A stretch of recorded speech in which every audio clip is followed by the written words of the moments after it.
Hello everyone, and welcome to a Ninja.io lore video. In this one, I want to do something interesting.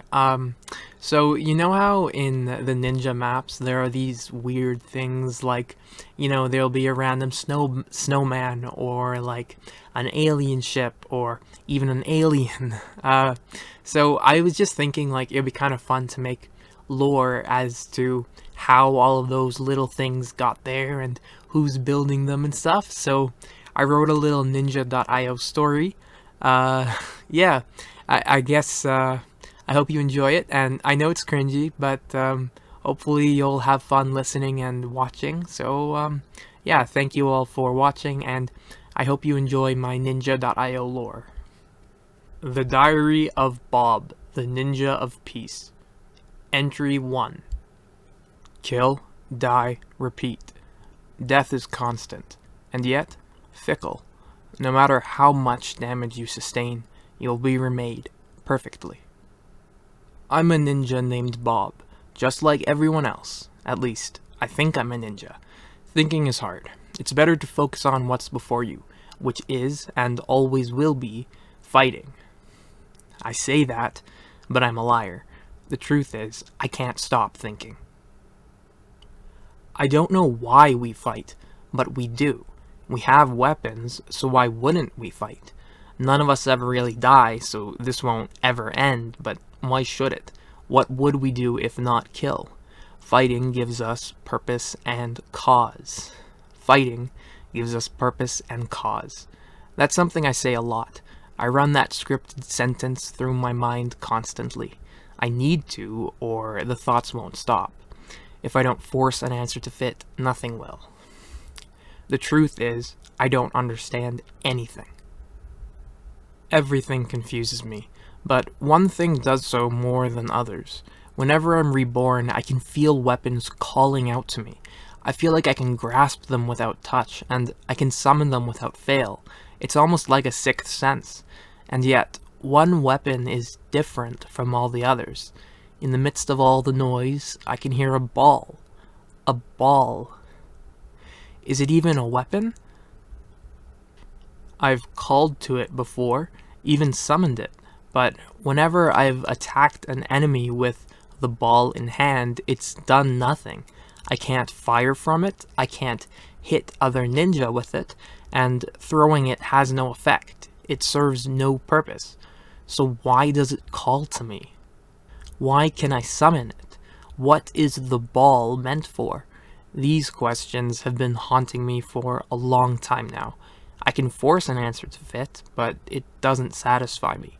I want the truth. I want to know if there's something beyond fighting, and if ninja can be more than killers. I need to know, and to that end, I'm going on an expedition. Through the biting cold of Arctic dusk, the beating heat of canyon, and everywhere in between. I'm going to find out what the ball can be used for. I need to understand it. Expedition Log 1. Day 1. Twin Faces. I found a fellow with a flamethrower today and approached him.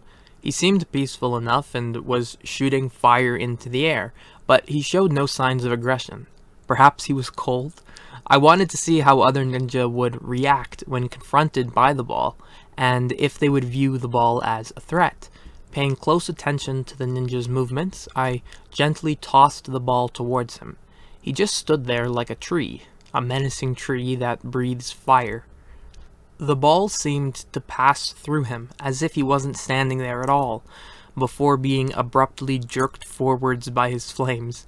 The ninja turned towards me and grunted, "Stop sneaking up on me, coward!"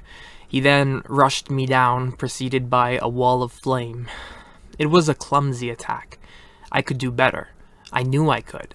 He was slow and inexperienced, and yet thought without action is useless. I melted. I returned to life and approached the ninja again, this time being careful to stay in front of him. I ducked under the stream of fire he maintained and gently rolled the ball towards him. Again, he showed no reaction to the ball, it simply rolled past his feet. The ninja laughed before scoffing. "Thanks for the free kill, noob." He then ran me down a second time. It would seem the ball itself is not perceived as a threat or a danger, but regardless of whether or not a threat is perceived, ninja have an instinctive compulsion towards violence. Conclusion: ninja are violent. Expedition Log 2, Day 10. To understand the ball, I needed to understand how it interacts with other ninja. To do that, I needed someone to cooperate with me, so that we could run proper experiments. The only problem was, of course, that ninja like to kill things. But as a ninja myself, I also understood that ninja hate dying. It's a bit of a paradox, but through it, my second plan was born. To get a ninja to cooperate with me and seek peace, I would first save them from a fight they are about to lose, then slowly approach them with the soccer ball. I would then announce my peaceful intentions and hope that they feel enough gratitude to hear me out. I carried out most stages of the plan pretty successfully. The only problem was, it was a dumb plan. The ninja shot me before I could say a word. At least, he tried. He missed the first time, readjusted, then had to shoot again. Snot-nosed brat.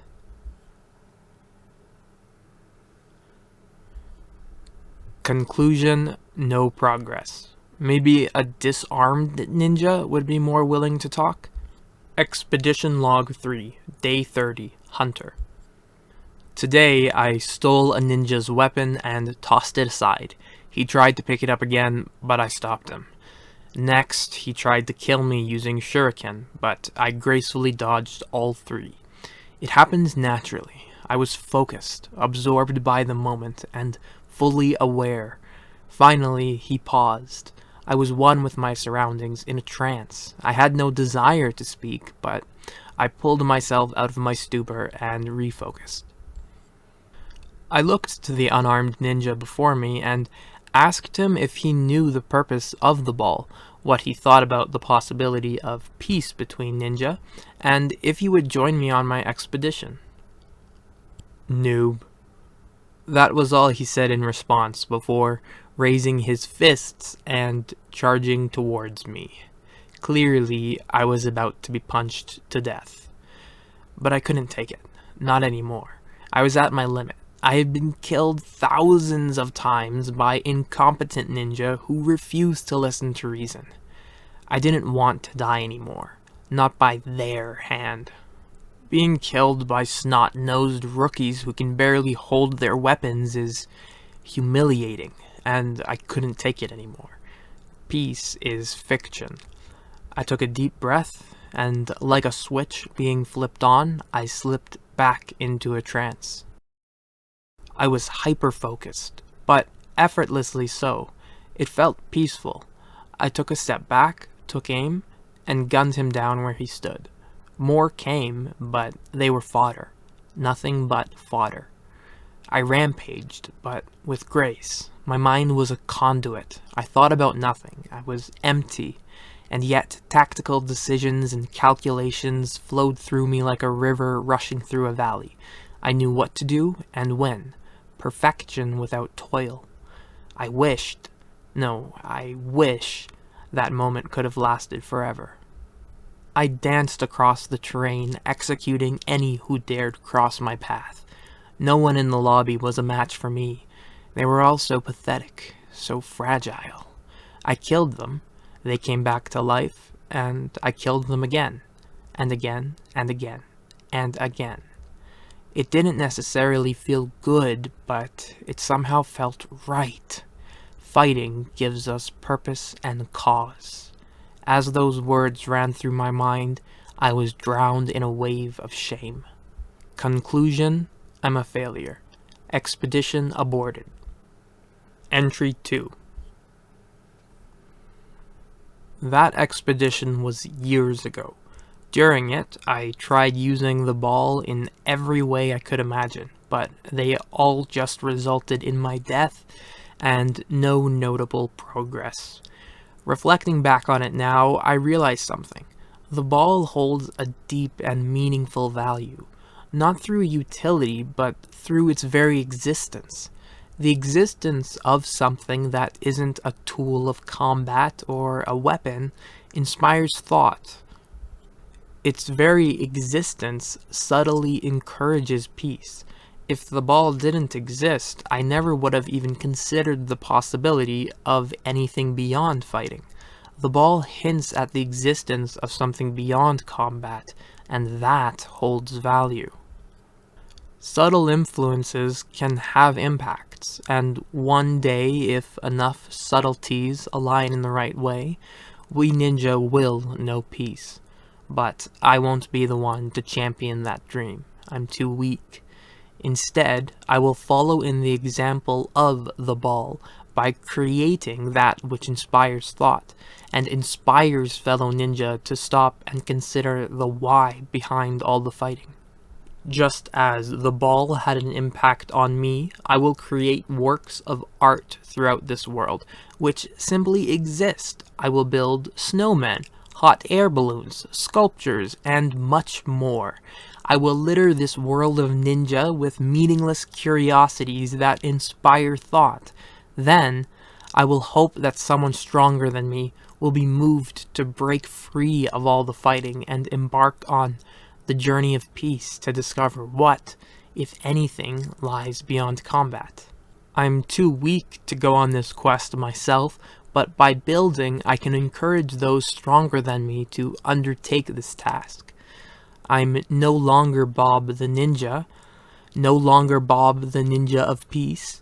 I am now Bob the Builder. I will continue to build new biomes, sculptures, and curiosities in hopes of inspiring my fellow ninja to stop and think, to consider their purpose and the reasons behind their actions. My buildings may have a subtle impact, but they will have an impact and make progress. I will continue to build for all eternity. Building gives me purpose and cause. Nice.